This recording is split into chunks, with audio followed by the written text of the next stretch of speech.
সবসময় মেডিসিন নয়, কিছু কিছু খাদ্যাভ্যাস দিয়েও আমরা কিন্তু আমাদের শরীরটা সুস্থ রাখতে পারি।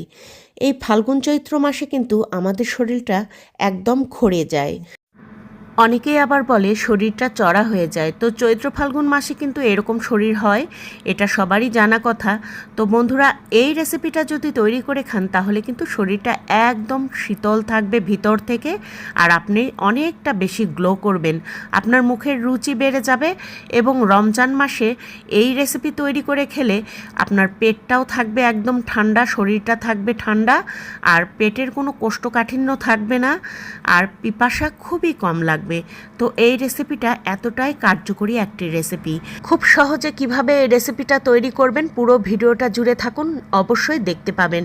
তো বন্ধুরা, এখানে দেখতে পাচ্ছেন আমি কিন্তু দেশি ছোট ছোট গোল টমেটো নিয়েছি হাফ কেজি পরিমাণ। আপনারা যে কোনো টমেটো নিতে পারেন, তবে চেষ্টা করবেন একটু দেশি টাইপের টমেটো নেওয়ার। দেশি টমেটো দিয়ে এই রেসিপিটা দুর্দান্ত হয়, যেহেতু এটা অনেক পুরাতন রেসিপি। তো বন্ধুরা, দেখতে পাচ্ছেন টমেটোগুলো কিন্তু আমি ছোট ছোট করে এরকম পিস পিস করে কেটে নিচ্ছি, আর সবগুলো টমেটো এখন কেটে নিয়েছি। এই টমেটোগুলো কিন্তু কাটার আগেই আমি খুব ভালোভাবে ধুয়ে পরিষ্কার করে নিয়েছিলাম, তাই কাটার পর আর ধুতে হবে না। তো আপনারা ছোট বড় ইচ্ছে মতো কেটে নেবেন, তবে এই আকৃতিটাই বেস্ট মনে হয় আমার কাছে। তো দেখতে পাচ্ছেন এক থালা ভরে কিন্তু টমেটোগুলো আমি কেটে নিয়েছি, বেশ অনেকটা পরিমাণ। এখন মূল পর্বে চলে এলাম। তো আজকে আমি যেহেতু একটা ইলেকট্রিক কুকারে এটা রান্না করব, তাই ইলেকট্রিক একটা কুকার নিয়েছি। আপনারা গ্যাস অথবা লাকড়ির চুলায় এটা রান্না করে নিতে পারেন। প্রথমে এখানে আমি 2 টেবিল চামচ পরিমাণ সর্ষের তেল দিয়েছি। একটা রসুনের অর্ধেকটা নিয়েছি কুচি করে, আর একটা পেঁয়াজ কুচি নিয়েছি, আর তার সঙ্গে লম্বা সাইজের 2টা কাঁচামরিচ মাঝখান থেকে ফালি করে ছোট করে কেটে নিয়েছি। তো 2টা কাঁচামরিচ, অর্ধেকটা রসুন আর একটা পেঁয়াজ দিয়ে ভেজে নিচ্ছি এখন, দেখতে পাচ্ছেন। আর হালকা একটু রং আসতেই এর মধ্যে আমি ফোড়ন দিয়ে দেব, আর ফোড়নটা দেখিয়ে দিচ্ছি। একটা তেজপাতা হাফ চা চামচ পরিমাণ নিয়েছি, 5 ফোড়ন, হাফ চা চামচ পরিমাণ গোটা সরিষা, হাফ চা চামচ পরিমাণ আস্ত জিরা, 2টা দারচিনি আর একটা সাদা এলাচ, সব কিছু দিয়ে এই যে এখন ভেজে নিতে হবে। অবশ্যই পেঁয়াজটা হালকা ভাজা থাকতেই ফোড়নটা দেবেন, কারণ এই ফোড়নটা পরে দিলে সরিষাটা ফুটবে না, তার আগেই কিন্তু পেঁয়াজটা পুড়ে যাবে। তো পেঁয়াজটা হালকা রং আসতেই সরিষা সহ আস্ত সব ফোড়নগুলো দিয়ে দিবেন, এতে করে ফোড়নগুলো সুন্দরভাবে ভাজা হবে, ফ্লেভারটাও খুব ভালো ছড়াবে এবং টেস্টও অনেক ভালো আসবে। বিশেষ করে সরিষাটা না ফুটলে একদম খেতে ভালো লাগে না, দাঁতের নিচে পড়লে কাঁচা কাঁচা আর তেতো তেতো লাগে।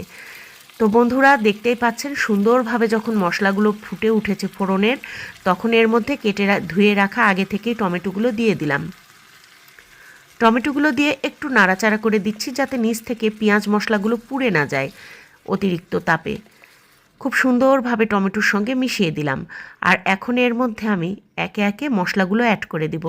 তো সঙ্গে থাকুন বন্ধুরা, আর আমার ভিডিও ভালো লাগলে ছোট্ট একটা লাইক করে দেওয়ার অনুরোধ করছি, কমেন্টে জানাবেন কেমন লাগলো, আর সেই সঙ্গে ইউটিউব থেকে দেখলে আমাকে সাবস্ক্রাইব করে রাখবেন, আর ফেসবুক থেকে দেখলে ফলো দিয়ে রাখবেন। তো বন্ধুরা, দেখতে পাচ্ছেন এখানে কিন্তু লবণ দিয়ে দিয়েছি, আর এখানে কিন্তু হাফ কেজি পরিমাণ টমেটো আছে, আমি প্রথমেই বলেছি। হাফ কেজি পরিমাণ টমেটোর জন্য 1 চা চামচ লবণ দিয়েছি, আর হাফ চা চামচের একটু বেশি দিয়েছি আদা রসুন জিরা বাটা, আর এখানে আমি হাফ চা চামচ পরিমাণ এখন হলুদ গুঁড়া দিয়ে দিচ্ছি। মশলার পরিমাণটা একটু বুঝে দিতে হয়, আমি আপনাদেরকে খুব ভালোভাবে পরিমাণটা বলে দিচ্ছি। আর 1 চা চামচ পরিমাণ এখানে আমি দেব গুঁড়ামরিচ। তো বন্ধুরা, দেখলেন তো লবণ আর মরিচটা কিন্তু সমপরিমাণ দিয়েছি।